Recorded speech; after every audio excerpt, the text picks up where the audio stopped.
Bonjour, dans cette vidéo je vais vous parler des origines historiques de Noël. Cette célébration commence il y a bien longtemps, bien avant l'Empire romain. Nous voyons déjà l'origine à l'époque de Nimrod. Nimrod, le constructeur de la tour de Babel, et à cette époque, le 25 décembre, c'est l'anniversaire de Tammuz, fils de Nimrod, considéré comme le premier antichrist. Nimrod épousa sa propre mère, dont le nom était Sémiramis. Après la mort de Nimrod, Sémiramis affirma qu'un conifère mature avait poussé en une nuit d'une souche d'arbre mort. À chaque anniversaire de sa naissance, elle affirmait que Nimrod visiterait l'arbre à feuilles persistantes et y laisserait des cadeaux. Le 25 décembre était donc cet anniversaire. Nimrod, donc, que l'on peut appeler également le Seigneur de Noël. En Égypte également, c'est la célébration du culte du dieu soleil, Ré ou Ra, et d'Osiris, dieu de la fertilité. En Perse, c'est le culte du dieu soleil Mitra. En Grèce, c'est le culte du dieu soleil Hélios et de Dionysos, également dieu de la fertilité et du vin. À Rome, bien avant la naissance de Jésus-Christ, c'est le culte du Sol Invictus, le soleil invaincu. Dans d'autres cultures païennes, le 25 décembre, qui correspond au solstice d'hiver, célèbre la naissance de dieux païens comme Attis, Bacchus, Dionysos, Hélios, Horus, Mithras, Nimrod, Perséus, Sol Invictus, Tammuz. Et finalement, cette nouvelle idole, ce nouveau dieu récupéré par l'Empire romain, Jésus, qui fut rajouté et assimilé à ces cultes païens. L'Empire romain, culture païenne par excellence, avec sa religion panthéiste, l'adoration de nombreux dieux, célébrait les Saturnales. Que sont les Saturnales ? Voici ce que dit l'encyclopédie Britannica. Dans l'Empire romain, les Saturnales étaient une fête de divertissement et d'échange de cadeaux. Le 25 décembre était également vu comme l'anniversaire du dieu Mitra, le soleil vertueux. À la nouvelle année romaine, les maisons étaient décorées de verdure et de lumière. Ces Saturnales étaient en l'honneur du dieu Saturne. C'est une divinité, une des divinités romaines, et de peur d'être détrôné par l'un de ses enfants, il dévora chacun d'eux à leur naissance. Il préside la période qui précède le solstice d'hiver, celle donc des Saturnales. Pendant le reste de l'année, c'est un Deus Otiosus, un dieu en sommeil, dont la statue est liée par des bandelettes, dont on ne le libère qu'au moment des Saturnales. Il a été assimilé par les anciens au titan grec Chronos, le dieu du temps. Saturne est un impulseur de biens, aspect que l'on retrouve dans les réjouissances et les cadeaux des Saturnales, des fêtes de divertissement et d'échange de cadeaux. Ces Saturnales étaient considérées comme joyeuses, car elles étaient pratiquées dans l'ivrognerie et la débauche. À la nouvelle année romaine, les maisons étaient décorées de verdure et de lumière. La nouvelle religion romaine, fraîchement créée par l'empereur romain Constantin, a mélangé les pratiques et les croyances de la Bible avec celles occultes de son empire, et il a adopté et adapté cette fête païenne. Cela s'appelle le syncrétisme. On m'a demandé des faits. Ce que je viens vous dire sont des faits. Voici d'autres faits. Noël, par exemple, a été illégal aux États-Unis d'Amérique jusqu'au XIXe siècle, étant considéré comme elle est, c'est-à-dire une ancienne fête païenne. Vous pouvez voir sur le panneau en anglais que je traduis « Avertissement public », l'observation de Noël ayant été jugé comme un sacrilège, l'échange de cadeaux, de célébrations, l'habillement fin et d'autres pratiques sataniques similaires sont interdites. Autre fait, au XIXe siècle, en Grande-Bretagne, Charles Spurgeon, surnommé le prince des prêcheurs, une personne appréciée par tous les protestants, les évangéliques et les pentecôtistes. C'est une référence dans ce milieu. C'est moi je dirais, un revivaliste avant son temps.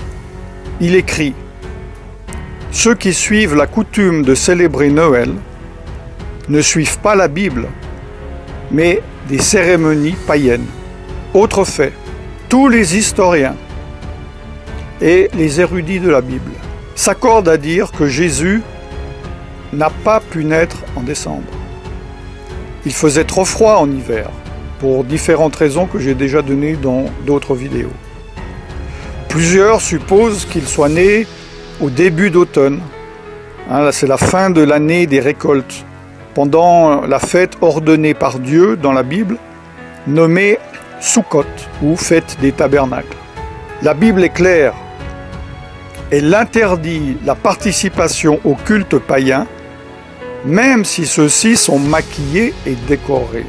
Jérémie 10, 2 dit « N'apprenez point les façons de faire des païens. » Jésus lui-même a dit « Vous ignorez la loi de Dieu et observez la tradition des hommes. » Dans Marc chapitre 7, verset 8.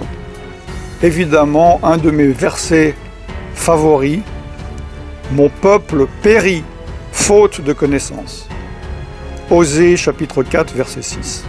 Concernant certains aspects de Noël, prenons les décorations de Noël. Les décorations de Noël sont-ils dénuées de toute signification? Lesquels de ces symboles, à votre avis, sont païens? En fait, ils le sont tous. Par exemple, le hou est utilisé dans les rituels païens pour la fertilité. La décoration d'arbres est une tradition païenne de Babylone, puis de Rome, de l'Empire romain.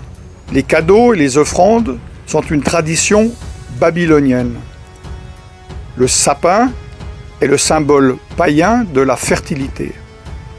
Même les bûches de Noël, est une coutume païenne de sacrifice sur le bûcher. Venons-en au Père Noël, tellement aimé des petits et des grands. Le Père Noël est-il libre de toute religion? Beaucoup de personnes croient que le nom de Saint Nicolas se réfère à l'évêque de Nicolas de Myre. J'en ai déjà parlé dans d'autres vidéos. Mais les historiens déclarent que ce personnage est une pure légende. D'ailleurs, dans les années 70-70, le Concile Vatican II a formellement déclaré qu'aucun évêque de l'Église catholique romaine du nom de Nicolas n'avait jamais existé. En anglais, la langue la plus utilisée du monde, le Père Noël est appelé Santa Claus. Santa, dans les jeux ésotériques, est l'anagramme de Satan. Selon l'encyclopédie, le nom de Santa était le surnom pour le Nimrod, dont je vous ai parlé en Asie mineure, qui avait les caractéristiques d'avoir une longue barbe, une reine, pas la femme d'un roi, mais l'animal, sans oublier qu'il est né, comme je vous l'ai dit, le 25 décembre. Le Père Noël est connu dans notre culture comme étant éternel. Comme un Dieu, il connaît toutes nos actions. Comme un Dieu, il juge nos bonnes ou nos mauvaises actions. Il est donc représenté, sans que les personnes ne se rendent compte, comme étant omniscient, omniprésent et omnipotent. Ces qualités n'appartiennent qu'à Dieu lui seul. Les enfants prient Santa afin qu'ils obtiennent des cadeaux, des faveurs, des bénédictions, au lieu de prier Dieu. Comme j'espère vous le savez, le Père Noël, sous sa forme actuelle, joviale, obèse, a été créé de toutes pièces dans les années 30 par la société Coca-Cola pour vendre ses bouteilles de boissons. N'oubliez pas, chers frères et sœurs, que la parole de Dieu dit « Je suis l'Éternel votre Dieu, et tu n'auras pas d'autre Dieu que moi ». Exode chapitre 20, versets 2 à 3. Dieu également a fixé des fêtes.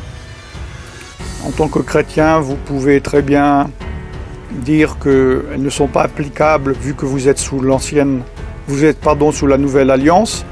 Je ne vais pas traiter de cela. Si vous ne comprenez pas les choses de Noël, vous ne comprenez pas encore ces choses. Mais Dieu, dans Lévitique, tout le chapitre 23, a parlé de ces fêtes, les temps que lui-même a fixés, son calendrier. Le calendrier du Dieu dont vous dites être son enfant. Pourquoi vous rassemblez-vous dans le calendrier que Satan a fixé, au lieu de vous rassembler dans le calendrier que Dieu a fixé?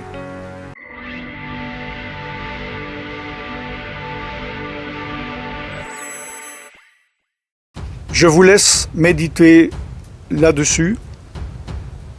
À partir de ce jour, vous ne pourrez plus dire que vous ne saviez pas. Prenez vos responsabilités, priez et faites votre choix d'obéir à Dieu, de désobéir à Dieu, d'être bouillant, d'être froid ou d'être tiède. N'oubliez pas que Jésus vomira les tièdes de sa bouche.